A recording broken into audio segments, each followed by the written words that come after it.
Olá, o meu nome é João Pedro Gouveia e sou investigador no CENSE, no Centro de Investigação em Ambiente e Sustentabilidade, aqui na FCT Nova. Hoje venho-vos falar de pobreza energética em Portugal, um problema multidimensional com impactos grandes no ambiente, na saúde e na sociedade. Este problema está muito ligado aos Objetivos de Desenvolvimento Sustentável, especialmente a três. O primeiro de erradicar a pobreza, o terceiro associado à saúde e qualidade nas habitações e em geral, e o sétimo como uma das soluções para a pobreza energética com a integração de energias renováveis e consumo de energia de forma acessível.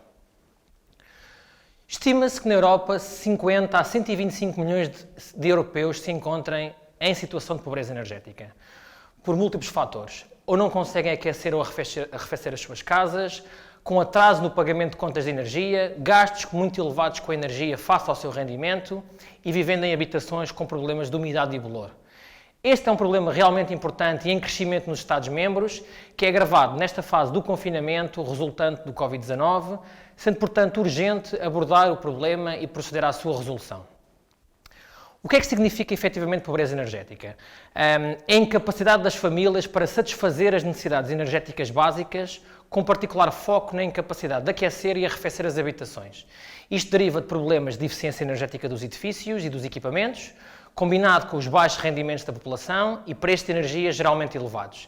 E, apesar de ser reconhecida a dimensão europeia deste problema, não existe, portanto, uma definição comum a todos os Estados-membros, devido realmente a especificidades de cada país, associadas a diferentes contextos energéticos, diferentes combustíveis utilizados, diferentes fatores climáticos e questões socioeconómicas também bastante diferentes.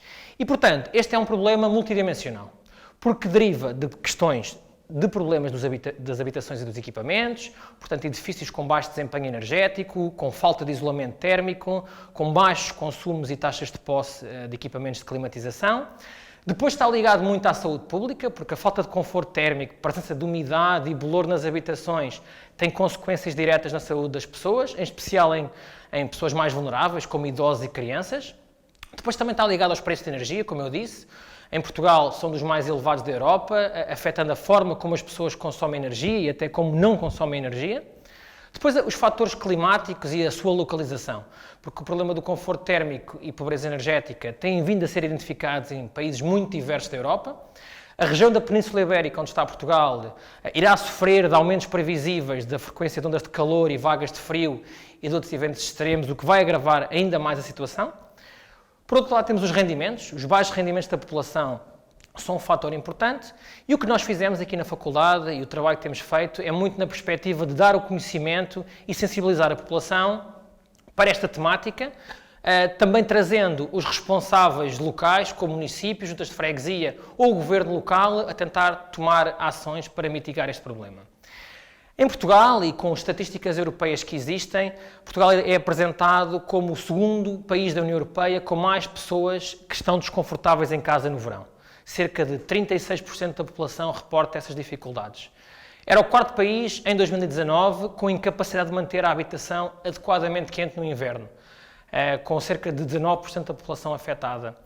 25%, perto de 25% das habitações têm têm infiltrações, umidade e decomposição, problemas estruturais no edificado e na habitação interior. Portugal era o segundo da União Europeia, só atrás do Chipre, com o dobro destes impactos negativos da média europeia.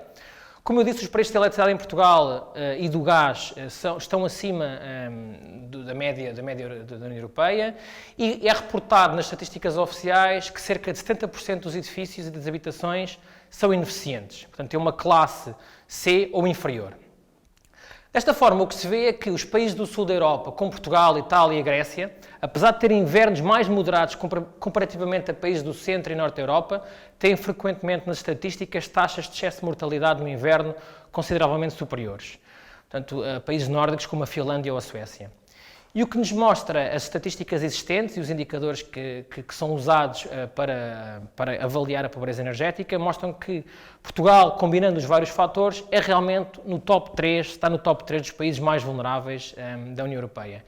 E, portanto, sendo este um problema multifacetado, é frequentemente interpretado também como uma questão ou apenas de política energética, ou apenas de política social, ou ligada à pobreza, o que cria condições para abordagens em silos e respostas fragmentadas. E, portanto, esta abordagem integrada é também muito importante. E foi assim que nós, 2016-2017, começámos a desenvolver um índice de vulnerabilidade à pobreza energética. Este índice foi reconhecido em 2017 como um bom exemplo de social innovation, de inovação social pela Ashoka e pela fundação da Schneider Electric. E nessa ideia desse índice tínhamos um objetivo. Era a criação, efetivamente, de um índice de alta resolução espacial que permitisse combinar detalhes socioeconómicos da população com as características das habitações, o seu desempenho energético, de forma a podermos classificar e mapear a vulnerabilidade nacional e das diferentes freguesias a este problema, no verão e no inverno, identificando focos prioritários para a ação local. Desta forma, a nossa pergunta era, efetivamente, onde estão as pessoas, quem são estas famílias, em que edifícios é que vivem, quais é que são as suas necessidades de energia no verão e no inverno, qual é o seu consumo energético, que tipo de equipamentos utilizam, qual o seu contexto socioeconómico. Desta forma, desenvolvemos este índice combinado, integrado de vulnerabilidade à pobreza energética, em que combina as tais fatores climáticos, temperatura exterior, tipologias de edifícios identificadas, características detalhadas de paredes, de pavimentos, de telhados, de janelas, o tipo de equipamentos utilizados, qual a forma de energia consumida, que permitia esta análise de vulnerabilidade, que depois, combinado com indicadores socioeconómicos como taxa de desemprego, níveis de escolaridade, presença de idosos ou de crianças nas habitações, permitia-nos avaliar de forma integrada e combinada esta questão da pobreza energética em Portugal nas suas diferentes regiões. E, portanto, temos aqui três grandes números principais com que trabalhamos. As 3.092 freguesias, portanto, trabalhamos com o continente e com as ilhas. Identificámos 264 tipologias de edifícios representativas em Portugal, de norte a sul, casas rurais, urbanas, diferentes tamanhos e tipos de construção, porque integrámos também 500 mil de certificados energéticos que nos permitiam este detalhe específico dos diferentes parâmetros nas diferentes regiões. Então, permite-nos ter esta análise de inverno e de verão, permitindo-nos uma avaliação específica de quais as zonas prioritárias para a ação, para tomar medidas para a renovação dos edifícios ou para medidas sociais, permitindo capacitar entidades locais e o governo para ver onde melhor aplicar as soluções e medidas de mitigação. Então temos uma análise diferenciada para a vulnerabilidade no verão e no inverno, com um ranking e um mapeamento das 3.092 freguesias. O nosso trabalho tem conseguido também ter impacto a nível de políticas, portanto, em políticas e planos nacionais e locais. Integramos, por exemplo, nos planos intermunicipais de adaptação às alterações climáticas do Oeste e do Alentejo Central. Parte da nossa metodologia de análise das necessidades de energia foi também usada no roteiro para a neutralidade carbónica para 2050. O mapeamento da vulnerabilidade de Lisboa, do município de Lisboa, foi integrado na Carta Municipal de Habitação no início de 2020 e também estamos a trabalhar em conjunto com a ADN, com a Agência para a Energia, para que o nosso índice seja publicado de forma online, integrada nas ferramentas existentes da agência. Este todo o trabalho que temos feito nos últimos 3, 4 anos permitiu-nos crescer o conhecimento não só em Portugal, que não existia, ao nível das regiões, interligando com diferentes situações, a eficiência energética dos edifícios, os custos com a energia, o tipo de vulnerabilidade das diferentes regiões. Permitiu-nos concorrer e ganhar. No princípio agora de 2021, ganhámos um projeto que vamos apoiar diretamente a Comissão Europeia para trabalhar este tema da pobreza energética, chamado de Advisory Hub em Pobreza Energética, ou EPA. E, portanto, estamos agora a liderar essas equipas, que dá sequência ao que anteriormente se chamava o Observatório Europeu de Pobreza Energética. Vamos passar, então, da observação à ação local. É isto que nos próximos 4 anos vamos fazer.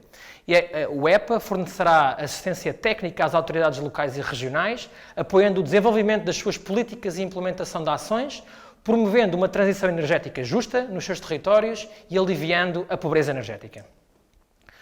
O nosso trabalho tem sido também reconhecido em termos dos mídia e de impacto social, que era sempre um dos nossos objetivos, e portanto aparecemos com reportagens não só na televisão como em diferentes jornais, locais e nacionais, e portanto mostrando que é um problema que as pessoas reconhecem, a pobreza energética, a falta de conforto térmico nas habitações, É um problema em que Portugal está bastante pior que a maioria dos países europeus e que precisa de atuação urgente e de grande escala. E, portanto, como mensagens finais, queria dizer que a combinação dos edifícios ineficientes, os baixos rendimentos, os preços de energia normalmente elevados, promovem esta incapacidade de manutenção do conforto térmico nas habitações e amplificam situações de vulnerabilidade extrema à pobreza energética. Como principais soluções identificadas e que temos trabalhado é claramente a melhoria da eficiência energética dos edifícios e dos equipamentos de climatização e, numa fase posterior, mais ligada ao consumo, a integração de energias renováveis nas habitações. E aqui estamos a falar especialmente de, por exemplo, solar fotovoltaico para a produção de eletricidade, de forma a não haver os custos variáveis com a energia ao longo dos meses. Portanto, uma conclusão que também do nosso trabalho de análise do índice e agora desta ligação ao Advisory Hub de Pobreza Energética Europeu, percebemos que as políticas destinadas à sua mitigação devem ser direcionadas e implementadas a nível regional, claro com uma versão nacional. Por isso é que é importante também estudar esta problemática, como nós temos feito, dentro de cada país, nas suas diferentes regiões, municípios e freguesias. O nosso índice foi altamente inovador, não só a nível nacional, que não havia nenhum trabalho sobre isto, mas também a nível europeu, que nunca nenhuma entidade tinha feito um índice com tanto detalhe espacial, 3.092 freguesias ou espaços, de forma integrada e que permitisse esta análise comparativa.